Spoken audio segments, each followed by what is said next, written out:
Hey, everybody, welcome back to another episode of FSidfs DFS Fantasy NASCAR Picks. I'm host Mike Brewer 31. Sorry I didn't get to a truck video. I said it was going to be a crazy week. I moved two daughters to college and had to go up to Syracuse to help mom with some stuff. So probably drove about 1,000 miles between all of them. Not even exaggerating. The one daughter is like 600 mile trip, round trip in one day. So, but it's all settled. So hopefully things are going up from here. So a night race tonight. Truck race last night was decent. Corningham is just absolutely amazing, and as a track that he hasn't really been good at.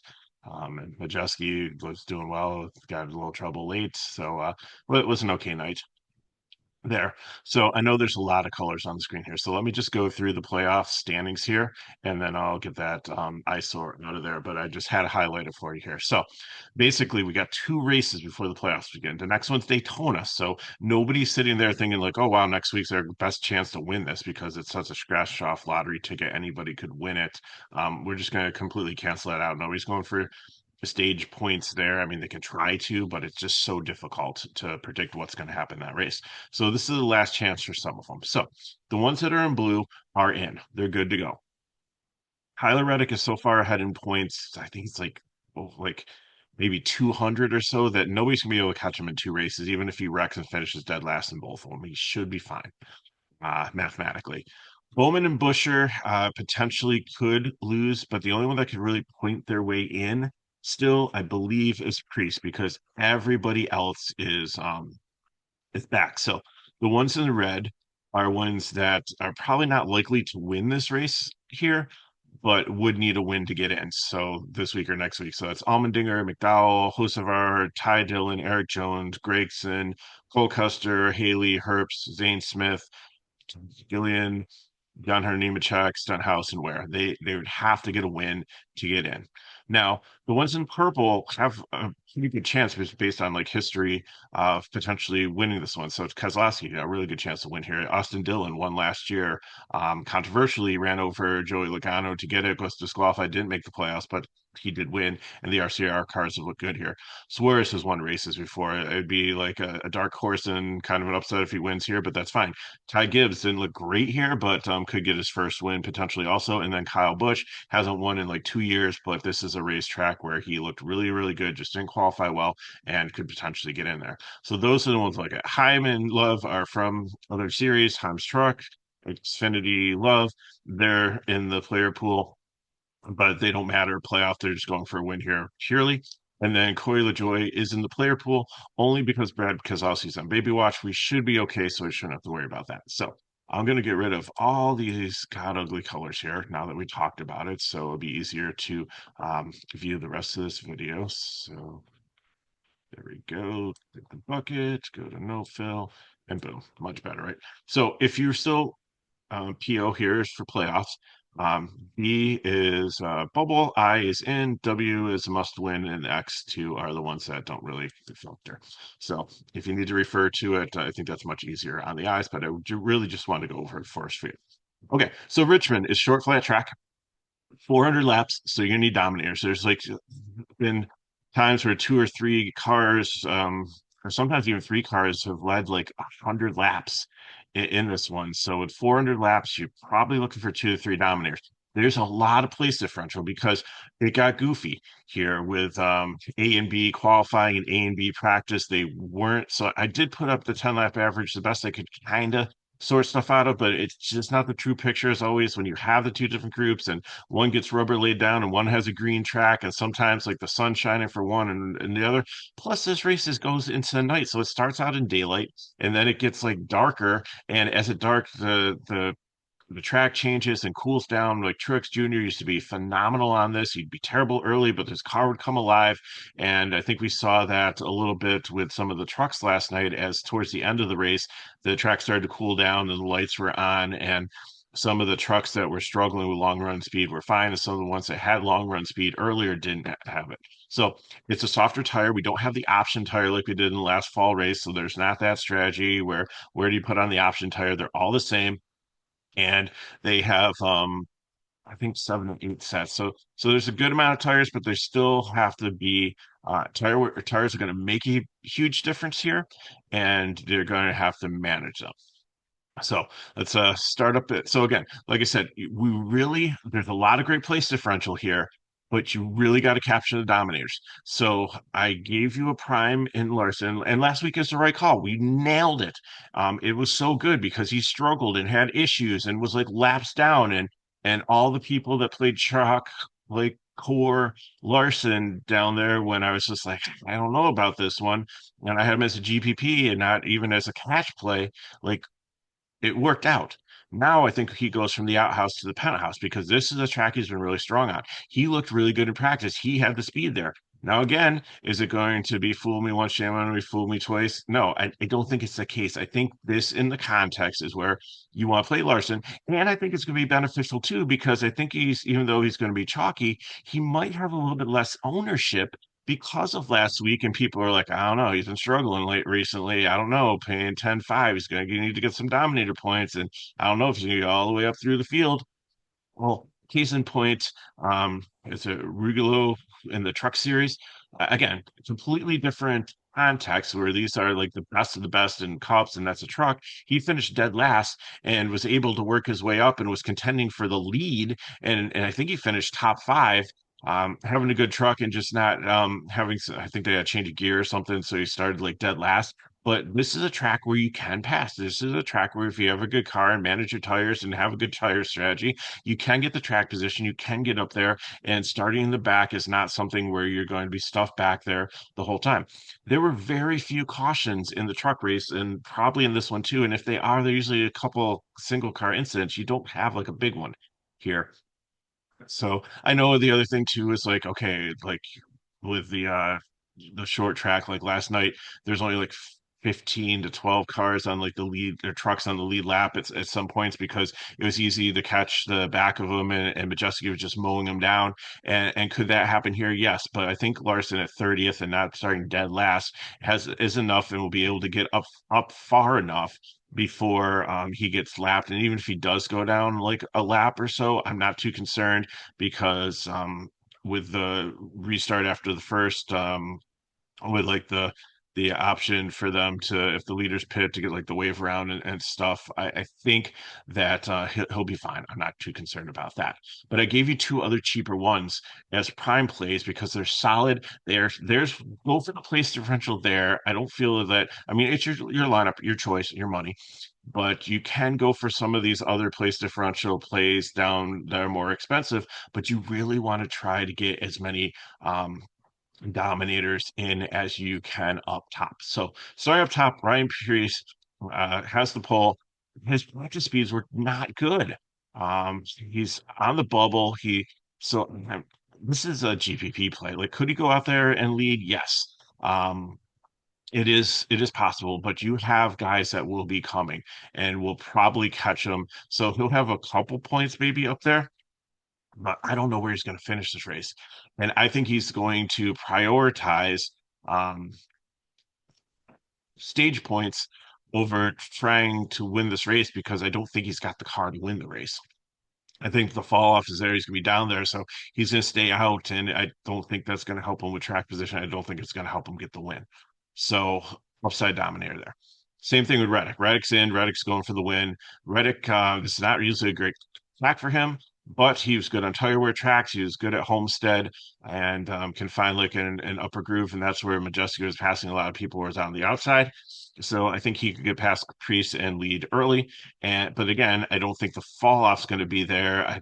I think, maybe he'll figure it out with strategy and stuff, but I would rather take the known commodities over somebody that might figure it. AJ Allmendinger, great qualifying here, but this is not his track. It's not his he's gotten better becoming an all-round, like he was like a one-trick pony like Van Gisbergen was just a road course guy, and now he seems to have improved and is doing better. So good for him there, and the price is good. This is a great FanDuel play, but I don't think he can really play him DK. It's gonna be a fade for me. Hamlin, really, really good. Hamlin and Larson are the top two on short flat tracks. He's starting up here. I think he'll get up there. He makes sense to play as your primary dominator in cash. And either he or Bell are the one that you probably want to look at, like starting your lineup up here with the dominators. Elliott's in the discussion also. I like Brad a little bit better, $800 less. I think the two of them are similar. I know they didn't get to have top 20. But if you take out some of their like in practice outlier laps or laps where like they're sometimes they're like actually using practice to test things out and not trying to go as fast as humanly possible. So I think if you take out some of their laps there, like their times were very competitive and the fall off looked good. So I think both of them are strong plays. I think Brad there might be a little bit less ownership on just only because, well, everybody, Chase Elliott's one of the fan favorites, so it doesn't matter if this is like the worst. If Chase Elliott was the slowest car in practice and it's the worst track for him, people love Chase Elliott, love playing Chase Elliott. They're going to play Chase Elliott. That's why he always has high ownership. It's more of a heart over head thing for them. Uh, Brad Keselowski here, the baby watch. I think that might diminish his ownership a little bit, which might be good to take into consideration.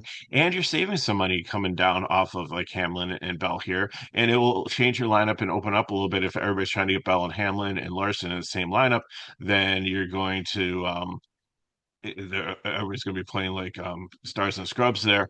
So if you switch it up and go like Elliott, that gives you like $800 more or $1,000 more if you're coming off of Hamlin or Bell. And then Keselowski also really opens things up. So consider those for your dominators. Bubba Wallace is up here. Bubba Wallace is top 20 in practice, but Bubba Wallace, I don't know if the fall is going to be great for him here. He's in the playoffs, so I think he'll be fine. GPP for me. Christopher Bell, very strong, did really well here in the last couple races in Richmond, and always has a strong car. It won't surprise me if he gets up there and passes Hamlin at some point for, or through pitch strategy gets up there, or if, like Hamlin pits early and then Bell stays out there for a while and leads laps until Hamlin or Larson or somebody or Keselowski or somebody else comes and passes. I do believe at some point like Bell will probably lead here, so I'm okay with him being like a dominator. Bowman, this is just not a great track for him. So he's he was top 15 and 10 lap average. But I just not feeling it here. And the other thing too is that he's on the bubble. So I think he's going to prioritize stage points over winning the race. So that GPP. McDowell is not a great track for him either. Qualified well here, but I just don't see him really holding the position. So fade for me. Dylan and Bush are here. So Dylan's in, and Dylan won last year. And Dylan, I think, has something to prove after getting it stripped after running through Logano. He ran into his back bumper and turned him to get it. Didn't even try to slow down. Didn't even try to race him. He just ran through him, and that's why he got the win taken away. So, but these RCR cars have been very strong and top 10 and 10 lap average. He's had the speed, and I think that he's going to be very sneaky. And people are going to forget like how well he did here last year, and I think that makes him a perfect 10K driver. Busher, the same thing is like our RFK cars were pretty strong here. Yeah, Brad's up there on the pole. I think he's going to be kind of forgotten, but he is really good on tire wear tracks. I remember him like just absolutely dominating um, for a while at Homestead a couple years ago, and he's always been good with tire wear. Just didn't have the fall off here in practice, but then again, it's practice. I think people are going to be kind of sleeping on him, so I like both these in my 10K lineup. Cindric, GPP, not as good as he's already in the playoffs here. Wasn't as good as the rest of the Penske cars in practice. So I Ford has had some horsepower, so I think there's some upside there. But GPP Byron, one of the 10K guys, I just don't see him up there like dominating. I know he's going to have some high ownership. I think he's more of a GPP play. Like he's been good on short flat tracks, but Richmond has not been as good to him. 17th, he was just inside the top 20. The fall off didn't look great. So could he be out there and surprise you? Yes. That's why he's a GPP play, but I just don't feel he has the floor for Kimmich. Crucifer, same thing. Think he's not a little too far forward here. His aggression will probably help him, but it could get him into trouble here.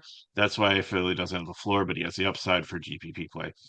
Ty Dillon actually like had some speed, like almost like top five here, and the fall off looked good. And colleague and Childress work together, so maybe the success of Childress, like or maybe his brother shared some of his secrets from last year, and it's helped Ty out here. but seems he has the car. For a punt. I'm okay with it. I think there's a ton of upside. The floor just scares me. Starting 16th is like way too far forward for where you want to start Ty Dillon. You want to start Ty Dillon like 25th on back, so you're about 10 places like too far forward here. So I can't do it in cash, but GPP, am really intrigued. Barry, I think, has some upside here. Is always going to run well in Xfinity on short flat track. Been good on tire wear tracks. Has a really good car here. The practice numbers weren't exactly where I wanted them to give me the floor for a cash play, but I think with the upside here, I really like him as a 100K one. Jones, I mean, he's good on tire wear tracks, but just not has been here. His car didn't look great in practice. I think he benefited from just being in the right group for qualifying. Fade for me, I think he's going backwards. Briscoe has been priced up just on his recent success and like polls and everything. Obviously, he didn't have the poll here. He was barely in the top 20 in practice speed. The fall off wasn't great. I'm sitting him out on him this week. GPP. If he beats me, he beats me, but I'm not interested. Blaney, I think he can play in cash here if you can think he can get up there and dominate. He's had some speed in practice. He's looked good. The Fords definitely have the horsepower. It's a long race, but I don't know. I like him as like a place differential play, even if he doesn't dominate. I don't think he's definitely a 20th place driver. I think he can get a top 10. He was pretty good last year. I think he was up in the top, finish the top 10 here. So and it's not a great track for him, but I think there's enough there that he has some floor for cash. But it's borderline with a 10-2 price tag. Suarez is GPP. I think is okay. Like he's in the playoffs, but still like moving on after this year, like fighting for a ride, but nothing really impressed me. So Gregson had like top five speed here. He'd start a little bit further forward than I'd like, but I think he's got the floor for cash at 58. Like even if he drops down, but I don't think he is. I think he can top 20 it here, and I think it's a good trap for him. Gibbs, same thing. I think he's gonna be highly owned just based on like the place differential and probably being a top 15 to top 10 car here. The fall off wasn't great, but he has been good on tire wear tracks. And I think that the car is one that could, like with Truex, with these Gibbs cars, to come alive like later on. So I wouldn't be surprised if he struggles early on. And then later on in the race, out of nowhere, like, where did Gibbs come from? Like, well, he's like seventh now. So I think there's some upside playing with cash, and 7K is not a bad price tag for him. Custer's a little bit far forward here for me too, also. But at 51, I think he's got the floor for cash. He had top 10 speed and the fall off. He was really good at tire wear tracks and Xfinity, so I think he's gonna be okay there. Haley at GPP here. I was gonna call Spire Spiral because the trucks with Bush, and it was just a disaster last week at Watkins Glen, and Haley just hasn't been as solid since losing like his crew chief, but they're starting to come around. They're starting to rally. They're starting to be solid.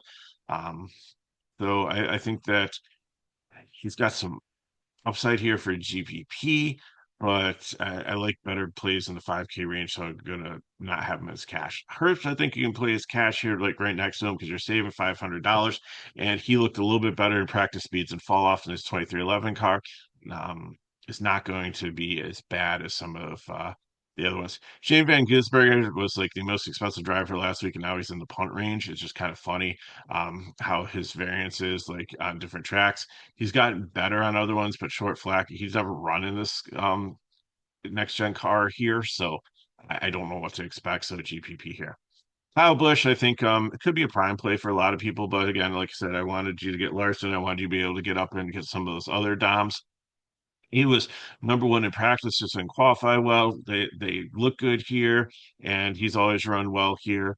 So I think he's definitely in play here if you can get him into your lineup, and that would especially if you go like Larson, Bush, and then maybe take like Keselowski as your dominator or Elliott, and don't go like Bell and um, Hamlin. It will give you enough cash to be able to do that. So keep Bush in mind here as a place differential play. I'm not going to put him as a core play, but I think he's definitely in play here. Zane Smith, I like as another punt. I like Gillian and Jesse Love a little bit better, give you a little bit more. Uh, but he didn't have like He was borderline top 20, but I think he'll be fine. Larson, very, very good here. And like I said, in the opening, terrible week last week has been in a bad, but this is a chance to get things right before the playoffs. And I think that I'm not really scared of him starting back here, following laps down. He will be fine. He'll be up here, up there. He's good chalk. I think that you just need to eat. Gillihan Truck Series, solid on tire wear tracks, solid on at Richmond and short flat tracks, and look good in Iowa. And I forget what the other one that we had earlier in the season, Phoenix. So definitely third overall in 10 lap average. The speed is there, the fall off is there. Just didn't qualify well. He needs to win to get in. I don't think that's going to happen, but I think that he wants to continue to have a solid season and has some upside here. Heim, obviously won the Truck Series. Again, it's not his best track, but he had some speed in practice, top 10. He's in a good car, good equipment, and I think he is so talented, so talented. Uh, that I just hope he's not one like that comes up here like Ty Gibbs is a classic example in the Toyota system where he just dominated in Xfinity and won a like ton of races and then came up the Cup and hasn't been able to get to winner's circle.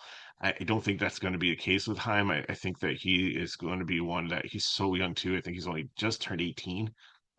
Like he and Zilich, that was terrible what happened to him last week, but hopefully, he'll be okay.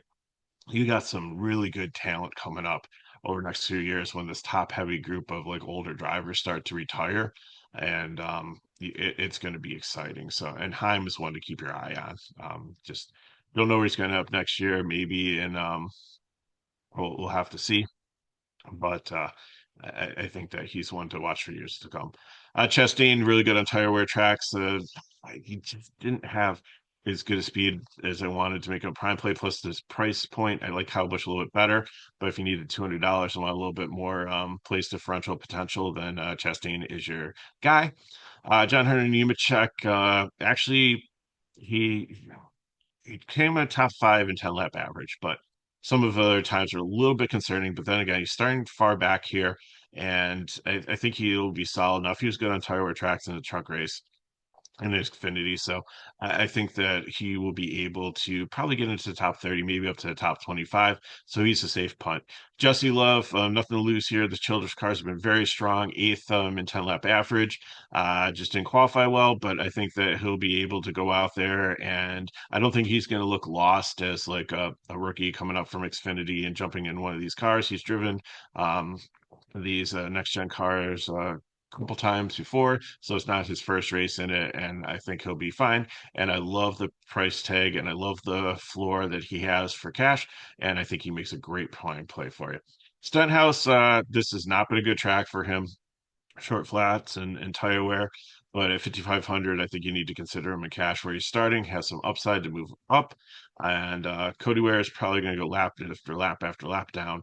And then we come to Joey Logano. Okay, so Joey Logano would have won this race last year if Austin Dillon didn't run into the back of him. And Joey Logano has been good on short, flat tracks and tire wear tracks, and he has a pit chief, crew chief that calls bold strategies that pay off and help him get track position and be successful. Here's my problem why I have him as a cash and not a prime play. A lot of people are going to put him as a prime play. A lot of people are going to have him core play. I get it. The place differential is there, but at 9,700, you really need to probably get him up there and lead. And I'm not saying like he's not a good cash play, but I just don't think he's going to fit in my main cash build. I'll probably build a cash line with him in it just for experimental purposes. But here's the other thing. They had an issue, right front went down in practice or qualifying, or one of the two. I can't remember which it was. Tore up a little bit of the car. Not going to the backup. They're going to fix the right side damage. It's going to be fine. So there's point one where it's the car is not in pristine condition. They didn't have speed before. I think it happened in practice. They didn't really have the speed there before. And maybe it's because they were having an issue with whatever the suspension, whatever they needed, whatever caused the tire to go down. Maybe that was the cause. Maybe they'll get it fixed, they'll get it figured out. Like they're gonna start at the back of the field, so they might as well adjust everything possible and get in trouble for like unapproved adjustments and start at the back. You're already starting at the back. It doesn't matter. You're gonna start dead last no matter what here. So I think they're going to go rebuild the car, get things figured out. It would be better. But this is a tire wear track, and they are going to be down a set of tires because of what happened in practice there, because they don't have those scuffs to use for another set with one of them being blown. So that's a great disadvantage here. Now, it does have the crew chief that could probably figure it out. So I think he has upside for place differential. Could he win the race? Yes, but I think he's going to be super popular. But this is kind of like Larson last week, where I just don't have a great feeling about it. I'm not putting him as a GPP where I'm saying don't play him in cash. I think you can play him in cash. I just don't think he's going to fit in my build. I really want to take Larson. I really want to take these value plays down here, and I really want to try to get Hamlin, Elliott, Keselowski, um, Bell in my lineup. Um, Up there. Maybe even Kyle Busch down here at $1,200 cheaper, or Chastain if I'm chasing the place differential with someone that I don't think is going to get up there and lead and win the race, but can like get me the points through place differential. That's how I want to build my lineup. And Logano is just too expensive for me for what I'm prioritizing in this race. So again, that's the beauty of this is like we get to pick six drivers, we get the same amount, and you can go different ways. And if you want to go that way, that's fine, and build all place differential here and maybe something screwy, and maybe there's a wreck up front early and it takes out all these studs, which is possible. It's a high variance sport. Anything can happen. Um, and then if that happens, then you are definitely in the catbird seat and you are have leverage on the field, and hopefully you have a good day. So that's what I got for you. So thanks for watching. Good luck in your contest, Daytona next week. So they usually don't have practice for those. So we'll see what qualifying. We'll see how many videos I can get out for the different series. Truck is off, so it's just going to be Xfinity, I believe, on Friday night, and then Saturday night is Cup Series. So it's kind of the same as this. And then the next week is Labor Day, I believe, and we have the Southern 500, which the Xfinity is like racing at Portland, I think, at a road course. And then Truck is actually going to make their return to Darlington, which is going to be awesome. And with the Cup race, the Southern 500, one of my favorite ones of the year. So those what I got for you. If you have any questions, put them in the chat below. Hit me with Megaro31 on Twitter/X. You can go to the description of the video. You can see get to our website, and there's a free Discord to join. There's a free NASCAR pool room. Like yesterday, I have the truck video, and I put out the sheet in there, so people that didn't get a chance to watch the video because there wasn't one were able to get the information. So that's a free option for you. I put the information in there after I'm done doing all the paid stuff. So sometimes I don't get to everything, but at least like sometimes I'll just give you some direction as to where to go if I don't get a video out to help you.